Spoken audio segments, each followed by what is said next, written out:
Shalom, kasih Tuhan, kembali lagi kita berjumpa 5 menit untuk menikmati berkat Tuhan hari ini. Kasih Tuhan dimanapun Anda berada, seringkali tanpa kita sadari sebagai orang percaya, kita sering membandingkan diri kita dengan orang lain dari sudut pandang manusia. Kita merasa kita bukan apa-apa, kita mungkin anak orang sederhana, mungkin pendidikan kita tidak seperti pendidikan orang lain. Lalu kita merasa rendah diri dan kita merasa kita tidak dapat berbuat apa-apa. Kasih Tuhan, mari kita belajar sesuatu.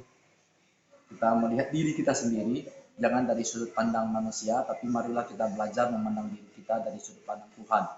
Karena dalam diri kita ada sebuah rencana Tuhan yang sangat besar. Karena Alkitab berkata, engkau adalah garam dan terang dunia. Dengan kata lain, bahwa engkau akan dipakai Tuhan untuk mengubah dunia yang ada. Apakah itu dunia politik, apakah itu dunia bisnis, apakah itu dunia pendidikan, mungkin itu dunia kesehatan, dan semua sektor dunia ini kalau kita perhatikan sedang mengalami kemerosotan demi kemerosotan. Dan Tuhan akan memakai kita, memakai Anda untuk mengubah dunia-dunia tersebut. Nah, pastikan engkau memandang diri Anda itu dengan dari sudut pandangnya Tuhan, bukan dari sudut pandangnya manusia. Di dalam Alkitab 1 Korintus 1 ayat 27 mengatakan demikian. Tetapi apa yang bodoh bagi dunia dipilih Allah untuk memalukan orang-orang yang berkhidmat. Dan apa yang lemah bagi dunia dipilih Allah untuk mempermalukan orang yang kuat. Nah, Alkitab mengatakan bahwa Tuhan akan memakai justru orang-orang bodoh untuk mempermalukan yang kuat. Orang-orang yang lemah akan dipakai Tuhan untuk mempermalukan mereka yang merasa dirinya hebat. Tapi pada saat yang sama Allah juga tidak mau kita tetap bodoh. Ketika kita boleh datang kepada Tuhan apa adanya, tapi ketika Tuhan akan mengubahkan hidup kita, sebelum Dia memakai kita untuk bisa mengalahkan mereka, untuk mempermalukan mereka, saya percaya terlebih dahulu Allah akan mengubahkan kita yang tidak menjadi lemah lagi, tidak menjadi orang yang bodoh lagi, tapi Tuhan akan memakai kita menjadi orang yang berkhidmat, sehingga kita dapat mempermalukan mereka, sehingga nama Tuhan dapat dimuliakan. Kalau kita perhatikan di Alkitab banyak sekali pernah terjadi bahwa Tuhan akan memakai sesuatu yang sangat tidak berharga. Tuhan memakai orang-orang yang biasa, bahkan boleh dikatakan secara manusia itu manusia-manusia juga tidak ada gunanya. Contoh, Tuhan memakai tongkat Musa. Nah, kalau kita perhatikan tongkat Musa itu bukan tongkat yang spesial, bukannya itu tongkat dibuat dari emas atau dari hal-hal yang berharga. Justru saya percaya itu hanya tongkat penggembalaan domba, yang dimana mungkin dia hanya temukan di dalam hutan, lalu dia potong, lalu dia jadikan sebuah tongkat. Nah, tetapi ketika Musa dipakai oleh Tuhan, akhirnya tongkat itu juga dipakai dengan Tuhan dengan luar biasa, dan dengan tongkat itulah Tuhan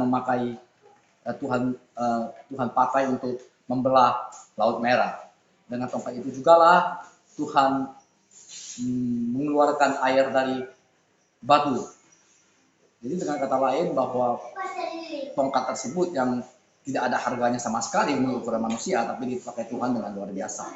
Nah, kita perhatikan juga bahwa rahang keledai yang tidak berharga juga itu bisa dipakai Tuhan untuk mengalahkan musuh tentara-tentara pada masa itu.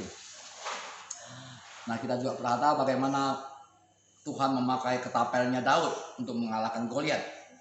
Nah, saya mau katakan bahwa itu adalah semua barang-barang yang tidak berharga sama sekali menurut ukuran manusia, dan orang-orang yang mempergunakan juga itu orang biasa-biasa saja, bukan orang-orang yang luar biasa, tapi Tuhan pakai dengan luar biasa.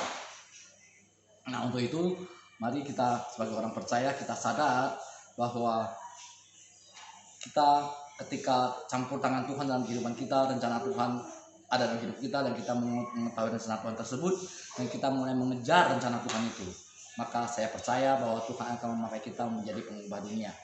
Nah, jangan kecil hati kalau hari ini kita menilai bahwa kita orang lain lebih hebat, mungkin orang lebih jauh lebih besar, atau mungkin orang lain pendidikannya lebih tinggi, S2, S3 mungkin, sementara kita tidak ada apa-apanya.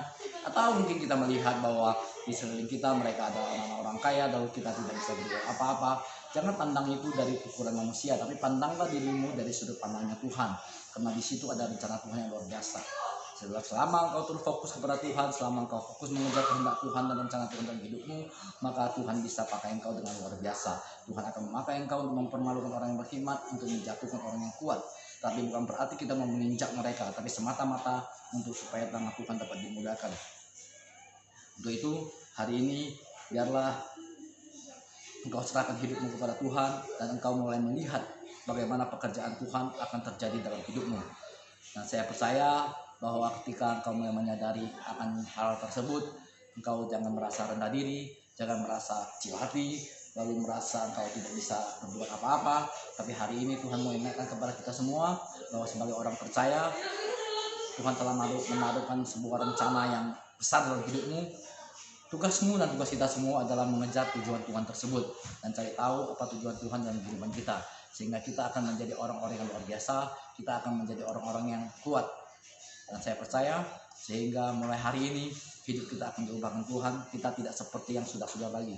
Kita akan mengatakan bahwa aku bisa dipakai oleh Tuhan, aku akan menjadi pengubah dunia. Amin.